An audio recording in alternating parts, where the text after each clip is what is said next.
kecha bitta joyga bordim. Qayerga borganimni aytmayman, chunki aytishimni xohlashmadi.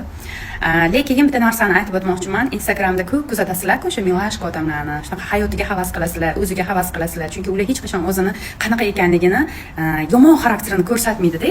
Doim yaxshi tomonini ko'rsatadi. Voy, bugun biz mana bunaqa qildik, voy, bugun biz bunday qildik deb gaplashadi-ku ko'pchilik. O'sha narsaga ishonmang. Umuman ishonmang. Hayotda uni ichiring.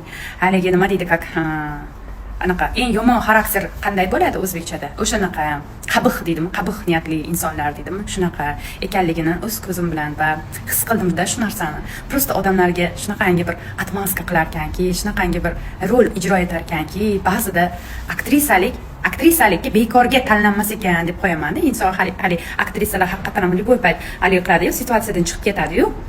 Hayotda va kinoda ham shunaqa situatsiyalar bo'ladi. Aktrisa o'zidan kelib chiqqan holatda rol ijro etadi-ku. O'shanga hayron qoldim-da, odam hayotda ham aktrisa, rol ijro etganda ham aktrisa deb bekorga aytmas ekan. Shunda bir rahmatli Halima bir gapi aytuvdi-da televideniyada. O'shanda bir yomon ko'rib qolgan edim-da, nimaga unaqa gap gapirar ekan deb o'ylasam, Halima to'g'ri gap gapirgan ekan, bechora rahmatli, joyi jannatdan bo'lsin. To'g'ri ayol ekan, mard ayol ekan Halima.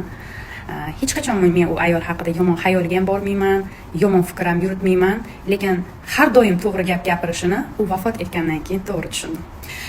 Shuning uchun har doim ham chiroyli narsalarni ichi ham, qalbi ham chiroyli bo'lavermas ekanda. Shunaqa qarorga keldim. O'zingizni ehtiyot qiling, azizlarim.